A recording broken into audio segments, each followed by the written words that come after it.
ನಮಸ್ತೆ, ನಾನು ಗಾಯತ್ರಿ ಶ್ರೀಧರ್. ಬ್ರಾಹ್ಮಣರ ಅಡುಗೆ ಮನೆಗೆ ಸ್ವಾಗತ. ನನ್ನ ಚಾನಲನ್ನು ಸಬ್ಸ್ಕ್ರೈಬ್ ಮಾಡಿ, ಲೈಕ್, ಶೇರ್, ಕಮೆಂಟ್ ಮಾಡೋದನ್ನು ಮರಿಬೇಡಿ. ಯಾರೂ ಕಮೆಂಟೇ ಹಾಕ್ತಾಯಿಲ್ಲ. ಕಾಮೆಂಟ್ ಮಾಡಿ, ಒಳ್ಳೆ ಕಮೆಂಟು ಮಾಡಿ, ಸಜೆಷನ್ ಕೊಡೋದಾದರೆ ಸಜೆಷನ್ನು ಕೊಡಿ. ನಾನು ಇವತ್ತು ಅತ್ರಸ ಕಜ್ಜಾಯ ಅಂತ ಹೇಳ್ತಾರೆ, ಅದನ್ನು ಮಾಡ್ತಾಯಿದ್ದೀನಿ. ಅದನ್ನು ಮಾಡೋದಕ್ಕೆ, ಹಿಟ್ಟು ಮಾಡ್ಕೊಳ್ಳೋದಕ್ಕೆ ಪ್ರಾಸೆಸ್ ಇರುತ್ತೆ. ಒಂದು 3 ಪಾವು ಅಕ್ಕಿ ತೊಗೊಂಡು ಅದನ್ನು ಒಂದು 3-4 ಸರಿ ತೊಳಿಬೇಕು. ತೊಳೆದ್ಬಿಟ್ಟು ಆಮೇಲೆ ಅದಕ್ಕೆ ಮುಳುಗುವಷ್ಟು ನೀರು ಹಾಕಿ ಅದನ್ನು 48 ಗಂಟೆಗಳ ಕಾಲ ನಾವು ನೆನೆಸಿಡಬೇಕು. ನಾನು ಇದನ್ನು 48 ಗಂಟೆ ಅಂದರೆ 2 ದಿನ ನೆನೆಸಿಟ್ಟಿದ್ದೀನಿ. 3 ಪಾವು ಅಕ್ಕಿ ತೊಗೊಂಡಿರೋದ್ರಿಂದ ನೆನೆಸಿಟ್ಟ ಮೇಲೆ ಅದನ್ನು ತೊಳೆದಿದ್ದೀನಿ. ಮಧ್ಯೆ ನಾನು 8 ಗಂಟೆಗೆ 10 ಗಂಟೆಗೆ ಒಂದು ಸರಿ ತೊಳೆದು ಬೇರೆ ನೀರು ಹಾಕಿ ಎಲ್ಲ ಮಾಡಿದ್ದೀನಿ. ಈಗ ಅದನ್ನು ಒಂದು ಜಾಲರಿಗೆ ಹಾಕಿ ಸೋಸ್ಕೋಬೇಕು. ಒಂದು 10 ನಿಮಿಷಕ್ಕೆ ಆ ನೀರೆಲ್ಲ ಇಳಿದು ಹೋಗುತ್ತೆ. ನೀರು ಇಳಿದು ಹೋದ ಮೇಲೆ ಅದನ್ನು ಒಂದು ಕಾಟನ್ ಬಟ್ಟೆ, ಶುದ್ಧವಾದ ಬಟ್ಟೆ ಮೇಲೆ ಒಂದು 20 ನಿಮಿಷ, 20ರಿಂದ 25 ನಿಮಿಷ ಆರು ಹಾಕಬೇಕಾಗತ್ತೆ. ಒಂದು 10 ನಿಮಿಷದಲ್ಲಿ ಅದರಲ್ಲಿ ಜಾಲರಿನಲ್ಲಿ ಇರೋ ನೀರೆಲ್ಲ ಇಳಿದು ಬಿಡುತ್ತೆ. ಆಮೇಲೆ ಅದನ್ನು ಶುಭ್ರವಾದ ಬಟ್ಟೆಯಲ್ಲಿ ಅದನ್ನು ಆರು ಹಾಕಬೇಕಾಗತ್ತೆ. ಹೆಚ್ಚೊತ್ತು ಆರೋದು ಬೇಡ, ನೀರೆಲ್ಲ ಪೂರ್ತಿ ಆರೋದು ಬೇಡ. ಇದಕ್ಕೆ ನೋಡಿ, ಈ ಥರ ಇರಬೇಕು. ನಾನು ಮಿಕ್ಸಿಗೆ ಹಾಕ್ತಾಯಿದ್ದೀನಲ್ಲ, ಕೈಯಲ್ಲಿ ಹಿಡಿದಂಗೆ ಇರಬೇಕು, ಹಿಡಿದೇ ಇರೋ ಹಂಗಿರಬೇಕು. ಆ ಥರ ಅಷ್ಟು ನೀರಿನ ಪಸೆ ಇರಬೇಕು. ತುಂಬ ಡ್ರೈ ಆಗಬಾರ್ದು. ಈ ಕಜ್ಜಾಯ ಮಾಡೋದಕ್ಕೆ ಹಿಟ್ಟು ತುಂಬ ಡ್ರೈ ಆಗಲೇಬಾರ್ದು, ಹಸಿ ಇರಬೇಕದು. ಅದನ್ನು ನಾವು ಮಿಕ್ಸಿ ಮಾಡಿಕೊಂಡು ಅದನ್ನು ಹಿಟ್ಟಿನ ಜರಡಿನಲ್ಲಿ ಜಡಿ ಆಡ್ಕೋಬೇಕು. ಸ್ವಲ್ಪ ರಫ್ ಆಗಿದ್ರೂ ಓಕೆ, ತೀರಾ ನೈಸಾಗಿ ಮೈದಾ ಹಿಟ್ಟಿನ ಥರ ಎಲ್ಲ ಏನು ಇರೋದು ಬೇಡ. ಆದರೆ ತುಂಬ ದಪ್ಪ ಇರಬಾರ್ದು, ತುಂಬ ದಪ್ಪ ರವೆ ಥರ. ಆ ಥರದಲ್ಲಿ ನಾವು ಹಿಟ್ಟನ್ನು ಒಂದರಾಡ್ಕೋಬೇಕು. ಅದನ್ನು ಮೇಲೆ ನಾವು ಅದನ್ನು ಸ್ವಲ್ಪ ನುರಿಯೋದಕ್ಕೆ ಕಷ್ಟ ಆಗುತ್ತೆ. ಮಿಲ್ಲಿಗೆ ಕಳಿಸೋದು ಅಂದರೆ ಮಿಷನ್ಗೆ ಹಿಡಿಯುತ್ತೆ ಅಂತ ಹೇಳ್ತಾರೆ. ಹಾಗಾಗಿ ನಾನು ಈ ಥರದ್ದು ಏನೇ ಇದ್ದರೂ ನಾನು ಮಿಕ್ಸಿನಲ್ಲೇ ಮಾಡ್ಕೊಳ್ತೀನಿ. ನೀಟಾಗಿ ಬರುತ್ತೆ ನೋಡಿ. ಇದು ಜರಡಿ ಹಿಡಿದು ಮತ್ತೆ ಅದನ್ನು ಮಿಕ್ಸಿ ಜಾರ್ಗೆ ಹಾಕಿ ಮತ್ತೆ ಜರಡಿ ಹಿಡಿದು ನೀಟಾಗಿ ಒಂದು 3 ಪಾವು ಅಕ್ಕಿನಲ್ಲಿ ನನಗೆ ಒಂದು 4-5 ಪಾವು, ಅದೊಂದು ಸ್ವಲ್ಪ ಒದಗುತ್ತೆ. ಅಕ್ಕಿಯಷ್ಟು ಇದಕ್ಕಿಂತ ಪಾವು ಜಾಸ್ತಿ ಬರುತ್ತೆ. ಲಾಸ್ಟಲ್ಲಿ ಒಂದು ಸಣ್ಣ ಜಾರಿಗೆ ಹಾಕ್ಕೊಂಡಿದ್ದೀನಿ, ಚಟ್ನಿ ಜಾರಲ್ಲಿ ನೈಸ್ ಆಗುತ್ತೆ ಅಂತ. ಲಾಸ್ಟಿಗೆ ಅದು ಉಳಿಯೋ ತರಿ ಥರ ಇರುತ್ತಲ್ವ, ಅದು ದೋಸೆ ಹಿಟ್ಟಿಗೆ ಹಾಕ್ಬೋದು. ನೋಡಿ, ಈಗ ಇದನ್ನು ಟೈಟಾಗಿ ನಾವು ಒತ್ತಿ ಅದರೊಳಗಡೆ ಎಲ್ಲೋ ಗಾಳಿ ಹೋಗಬಾರ್ದು, ಅದು ಡ್ರೈ ಆಗಬಾರ್ದು.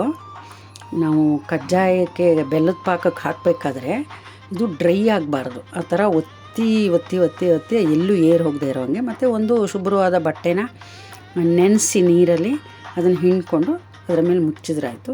ನಾನಿವಾಗ 1 ಪಾವು, 3/4 ಪಾವು ಬೆಲ್ಲ ತೊಗೊಂಡಿದ್ದೀನಿ. ಅದಕ್ಕೆ 1 ಪಾವಿನಷ್ಟು ಆ ಹಿಟ್ಟನ್ನು ಹಾಕ್ಬೋದು. ಇವಾಗ ನಾನು ವಿಡಿಯೋಕ್ಕೋಸ್ಕರ ಸ್ವಲ್ಪ ಮಾಡ್ತಾಯಿದ್ದೀನಿ. ಆಮೇಲೆ ಎಲ್ಲ ಹಿಟ್ಟನ್ನು ನಾವು ಬೆಲ್ಲದ ಪಾಕಕ್ಕೆ ಹಾಕಿ ಕಜ್ಜಾಯದ ಹಿಟ್ಟನ್ನು ರೆಡಿ ಮಾಡಿ ಇಟ್ಕೋಬೋದು. ನೋಡಿ, ಆ ಥರ ಪಾಕ ಬಂದಿರುತ್ತೆ. ಅಷ್ಟಕ್ಕೆ ನಾವು ಹಿಟ್ಟನ್ನು ಚೆನ್ನಾಗಿ, ಹಿಟ್ಟು ಗಂಟಾಗದೇ ಇರೋ ಥರ ನಿಧಾನಕ್ಕೆ ಅದನ್ನು ಒಲೆ ಮೇಲೆ ಬೆಲ್ಲದ ಪಾಕದಲ್ಲಿ ಸ್ವಲ್ಪನೇ ಹಿಟ್ಟು ಹಾಕ್ತಾ ನಾವು ಅದನ್ನು ಕೈಯಾಡಬೇಕು. ನಾನು ಸ್ವಲ್ಪ ಇರೋದ್ರಿಂದ ನಾನು ಮರದ ಮಗ್ಚುಕೈ ತಗೊಂಡಿದ್ದೀನಿ. ಸ್ವಲ್ಪ ಜಾಸ್ತಿ ಇದ್ದರೆ ಅದಕ್ಕೆ ಈ ಮುದ್ದೆ ತೊಳಸೋವಂಥ ಕೋಲಾದರೂ ಆಗುತ್ತೆ, ಇಲ್ಲದಿದ್ದರೆ ಲಟ್ಟಣಿಗೆ ಆದರೂ ಆಗುತ್ತೆ, ಅದರಲ್ಲಿ ತೊಳಸ್ಬೇಕು. ಸ್ವಲ್ಪ ಟೈಟ್ ಬರುತ್ತೆ. ಮಧ್ಯೆ ಒಂದು ಸ್ವಲ್ಪ ತುಪ್ಪ ಹಾಕ್ಕೋಬೇಕು. ಹಾಕಿ ಚೆನ್ನಾಗಿ ತೊಳಸಿ ಅದನ್ನು ಒಂದು ಪಾತ್ರೆಯಲ್ಲಿ ಮತ್ತೆ ಒಂದು ನೈಟ್ ಇಡಬೇಕಾಗುತ್ತೆ. ಇಟ್ಟರೆ ತುಂಬ ಚೆನ್ನಾಗಿರುತ್ತೆ. ಇದು ಚೆನ್ನಾಗಿ ಬೆಂದಿದೆ. ಇದರ ಮೇಲ್ಗಡೆ ನಾನು ತುಪ್ಪ ಹಚ್ಚಿದ್ದೀನಿ, ಹಿಟ್ಟು ಎಲ್ಲೋ ಒಣಗಬಾರ್ದು ಅಂತ. ಅದನ್ನು ನಾನು ಒಂದು ಬಟ್ಲಿಗೆ ತೆಗೆದುಬಿಟ್ಟು ಇಟ್ಟಿರ್ತೀನಿ. ಓವರ್ ನೈಟ್ ಇಟ್ಟರೆ ತುಂಬ ಚೆನ್ನಾಗಿರುತ್ತೆ. ಅದನ್ನು ಮಾರನೇ ದಿವಸ ಮಾಡೋದು. ಒಟ್ಟಿನಲ್ಲಿ ಟೋಟಲ್ಲು 72 ಗಂಟೆ ಪ್ರಾಸೆಸ್ ಇದು. ತಕ್ಷಣಕ್ಕೆಲ್ಲ ಮಾಡ್ಕೊಳ್ಳೋದಕ್ಕೆ ಆಗಲ್ಲ. ಆದರೆ ಒಳ್ಳೆ ರುಚಿಯಾದ ತಿಂಡಿ, ತುಂಬ ಚೆನ್ನಾಗಿರುತ್ತೆ.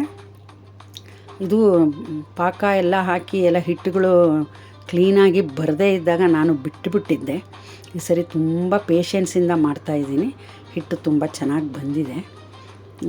ಈಗ ಇದನ್ನು ಮಾರನೇ ದಿವಸ ನಾನು ತೆಗೆದಿರೋದ್ರಿಂದ ಇದನ್ನು ಇವಾಗ ಅದನ್ನು ತಟ್ಟಿಬಿಟ್ಟು ಅದನ್ನು ನಾವು ಎಣ್ಣೆಯಲ್ಲಿ ಬಿಡಬೇಕು. ಅದು ಚೆನ್ನಾಗಿ ತುಂಬ ಹೊತ್ತು ಬೇಕಾಗುತ್ತೆ ಅದು ಬೇಯೋದಕ್ಕೆ. ಮತ್ತು ಎಣ್ಣೆ ತುಂಬ ಕುಡಿಯೋದ್ರಿಂದ ಅದನ್ನು ನಾವು ಬಾಣಲೆನಲ್ಲೇ ಎಣ್ಣೆನ ಸೋಸೋ ಥರ 2 ಸೌಟ್ ಇಟ್ಕೊಂಡು ಸೋಸಿ ಇದು ಮಾಡಬೇಕು. ನೋಡಿ ಅಷ್ಟು ತಿಕ್ನೆಸ್ ಇರಬೇಕು, ತುಂಬ ತೆಳುವೂ ಆಗಬಾರ್ದು. ತುಂಬ ದಪ್ಪ ಆದರೆ ಒಳಗಡೆ ಬೇಯಲ್ಲ. ಒಂದು ಮೀಡಿಯಮ್ ಸೈಜಲ್ಲಿ ನಾನಿವಾಗ ತೋರಿಸ್ತಾ ಇದ್ದೇನಲ್ಲ ಆ ಥರ ಅದನ್ನು ಮೀಡಿಯಮ್ಮಲ್ಲಿ ಕಾದಿರೋ ಅಂಥ ಎಣ್ಣೆಗೆ ಹಾಕಿ ಅದ್ರ ಮೇಲ್ಗಡೆನೂ ಸಹಿತ ನಾವು ಎಣ್ಣೆನ ಸೌಟಲ್ಲಿ ಹಾಕ್ತಾ ಬರಬೇಕು. ಮಧ್ಯದಲ್ಲಿ ಹೀಗೆ ಒತ್ತಿ ಹಿಡ್ಕೊಂಡಾಗ ಹೆಚ್ಚಿಗೆ ಉಬ್ಬೋದು ಇಲ್ಲ, ಹೆಚ್ಚಿಗೆ ಎಣ್ಣೆ ಕುಡಿಯೋದು ಇಲ್ಲ. ಅದು ತುಂಬ ಟೇಸ್ಟಿಯಾಗಿರುತ್ತೆ. ಮಾತ್ರ ಎಲ್ಲರೂ ಇಷ್ಟಪಡ್ತಾರೆ. ಕಜ್ಜಾಯ ತಿಂದೇ ಇರೋರೇ ಇಲ್ಲ. ತುಂಬ ಚೆನ್ನಾಗಿರುತ್ತೆ. ನಮ್ಮ ಅಜ್ಜಿ ನಮ್ಮ ಅಮ್ಮ ಎಲ್ಲ ಇದನ್ನು ಒರಳು ಕಲ್ಲಲ್ಲಿ ಹಿಟ್ಟನ್ನು ಕುಟ್ಟಿ ಮಾಡ್ತಾಯಿದ್ರು. ಈಗ ನಮ್ಗಳಿಗೆಲ್ಲ ಈಸಿಯಾಗಿದೆ, ಮಿಕ್ಸಿನಲ್ಲಿ ಹಾಕ್ಕೊಳ್ತೀವಿ. ಆವಾಗ ಕುಟ್ಟಿ ಮತ್ತು ಅದನ್ನು ಇದೇ ಥರ ಜರಡಿ ಹಿಡಿದು ಮಾಡ್ತಾಯಿದ್ರು.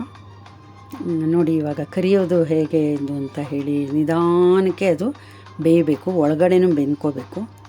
ಆ ಥರದಲ್ಲಿ ನಾನು ತೋರಿಸ್ತಾ ಇದ್ದೀನಿ. ನೋಡಿ ಯಾವ ಥರ ಬೇಯಬೇಕು, ಯಾವ ಥರ ಅದನ್ನು ಎಣ್ಣೆಗೆ ಹಾಕಬೇಕು, ಅದೆಲ್ಲ ಪ್ರಾಸೆಸ್ನೂ ನೋಡ್ಕೋಬೇಕು. ವಿಡಿಯೋ ಲಾಂಗ್ ಆಗುತ್ತೆ ಅಂತ ಅನಿಸ್ಬೋದು. ನಾನು ಇದನ್ನೆಲ್ಲ ಸ್ವಲ್ಪ ಯೋಚನೆ ಮಾಡಿ ನಿಧಾನಕ್ಕೆ ನಾನು ಪೇಷನ್ಸ್ ಇಟ್ಕೊಂಡು ಮಾಡ್ತಾಯಿರೋದು. ಅರ್ಜೆಂಟಿಗೆಲ್ಲ ಇವುಗಳೆಲ್ಲ ಮಾಡೋಕ್ಕಾಗಲ್ಲ. ಸ್ವಲ್ಪ ಕಜ್ಜಾಯದ ಹಿಟ್ಟು ಫೇಲ್ ಆಗೋದೇ ಜಾಸ್ತಿ ಅಂತಾರೆ ಎಲ್ಲರೂ. ನೋಡಿ ಇವಾಗ ಎಣ್ಣೆ ಎಷ್ಟೊಂದಿದೆ, ಅದನ್ನು 3 ಸ್ಟೆಪ್ ಮೇಲೆ ಒತ್ತುತ್ತಾ ಇದ್ದೀನಿ ನಾನು.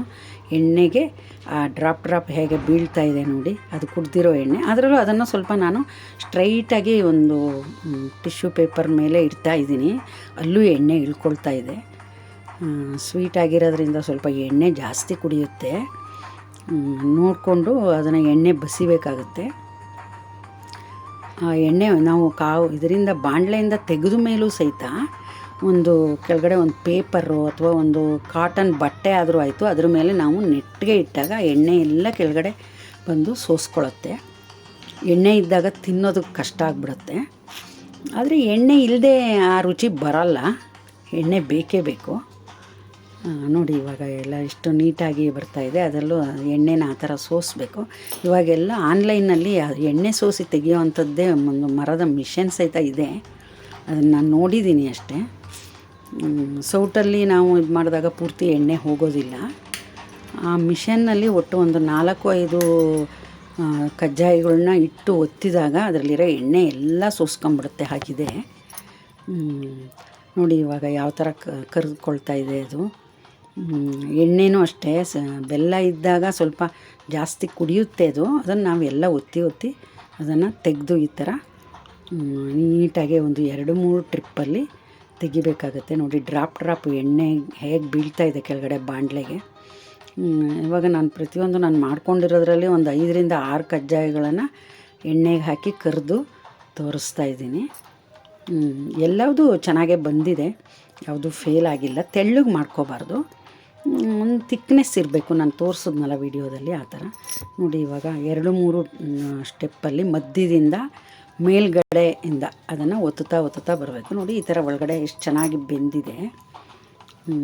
ಕಜ್ಜಾಯ ಇವಾಗ ರೆಡಿಯಾಗಿದೆ. ತಿನ್ನೋದಕ್ಕೂ ತುಂಬ ಚೆನ್ನಾಗಿ, ಹೊರಗಡೆ ಕ್ರಿಸ್ಪಿಯಾಗಿರುತ್ತೆ, ಇದು ಒಳಗಡೆ ಮೆತ್ತಗೆ ಚೆನ್ನಾಗಿರುತ್ತೆ. ಮಾಡ್ಕೊಂಡು ತಿನ್ನಬಹುದು, ತುಂಬ ಚೆನ್ನಾಗಿದೆ.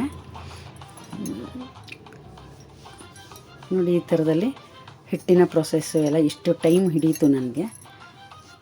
ಟೈಮ್ ಹಿಡಿಯುತ್ತೆ ಇದಕ್ಕೆ ಮಾತ್ರ, ಅರ್ಜೆಂಟಲ್ಲಿ ಆಗುವಂಥದ್ದಲ್ಲ. ನೋಡಿ ಹತ್ತಿರದಿಂದ ನಾನು ಫೋಕಸ್ ಮಾಡಿದ್ದೀನಿ. ವಿಡಿಯೋ ನೋಡಿದ್ದಕ್ಕಾಗಿ ಧನ್ಯವಾದಗಳು.